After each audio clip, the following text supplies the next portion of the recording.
દર્શક મિત્રો, વડોદરા શહેરના માંજલપુર વિસ્તારમાં આવેલા પ્રકૃતિ ફ્લેટના રૂમ નંબર F304માં લેપટોપની સ્ક્રીનનો પ્રકાશ ઝબૂકી રહ્યો હતો. દરબાર ચોકડી નજીકથી પસાર થતા લોકો માટે આ એક સામાન્ય રહેણાંક વિસ્તાર હતો, પરંતુ બંધ દરવાજા પાછળ એક ગેરકાયદેસર ડિજિટલ નેટવર્ક ચાલી રહ્યું હતું. દુર્ગા હાઇટ્સમાં રહેતા મનીષ કનુભાઈ પડિયારે ઓનલાઈન અશ્લીલ વિડીયો કોલિંગ દ્વારા પૈસા કમાવાનો ગેરકાયદેસર રસ્તો અપનાવ્યો. એ બહારથી યુવતીને બોલાવીને સ્ટ્રીપ ચેટ નામની એપ્લિકેશન પર એકાઉન્ટ બનાવી ગ્રાહકો સાથે નગ્ન થઈ અભદ્ર હરકતો કરાવી વિડીયો કોલ કરાવતો અને તેમાંથી મળતા કમિશનથી પોતાનો ધંધો ચલાવતો હતો. માંજલપુર પોલીસ સ્ટેશનના પીઆઈ ચૌધરી અને તેમની સર્વેલન્સની ટીમે એક ચોક્કસ બાતમી મળી.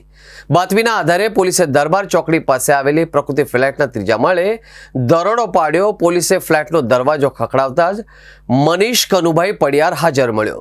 કડક પૂછપરછ દરમિયાન તેણે સ્વીકાર્યું કે તે બહારથી યુવતીને બોલાવીને ગ્રાહકો સાથે અનૈતિક કામ કરાવી કમિશન મેળવતો.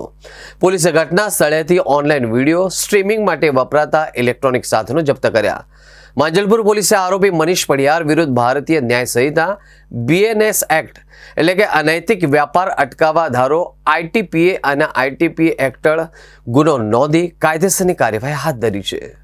ગઈકાલ તારીખ 11/8/24ના રોજ માંજલપુર પોલીસ સ્ટેશનના સ્ટાફને બાતમી મળી હતી કે માંજલપુર પોલીસ સ્ટેશનના વિસ્તારમાં આવેલ પ્રકૃતિ ફ્લેટમાં જેનો માલિક મનીષ પડિયાર છે, તે પોતાના ફ્લેટમાં છોકરીઓ ભાડે રાખી એ છોકરીઓ સ્ટ્રીપ ચેટ નામની એપ્લિકેશન પર પોતે ઓનલાઈન થઈ અને ગ્રાહકોને આકર્ષી અને ગ્રાહકોની માંગણી મુજબ અલગ અલગ વિભત્સ હરકતો કરી ટોકન પેટે અલગ અલગ પૈસા વસૂલ કરી જે પૈસા આ જે મૂળ માલિક છે મનીષ પડિયારના અકાઉન્ટમાં ટ્રાન્સફર કરાવી પોતે એના પેટે કમિશન લઈ ગુનો આચરતા હતા.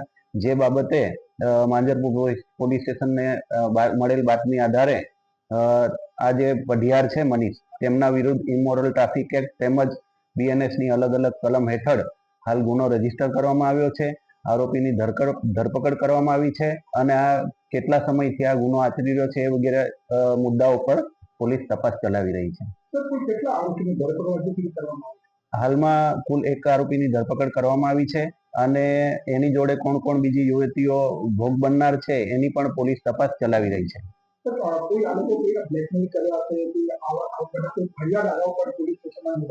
હાલ સુધીમાં એવો કોઈ કિસ્સો આવ્યો નથી, પરંતુ હવે આ જ્યારે આ ઉજાગર થયું છે આ કિસ્સો, ત્યારે અમે એ પણ તપાસ કરીશું મુદ્દો કે કોઈની જોડે આ લોકોએ ચીટિંગ કર્યું હોય અને અથવા બ્લેકમેલ કર્યું હોય તો એ મુદ્દા પર પણ અમે તપાસ કરીશું.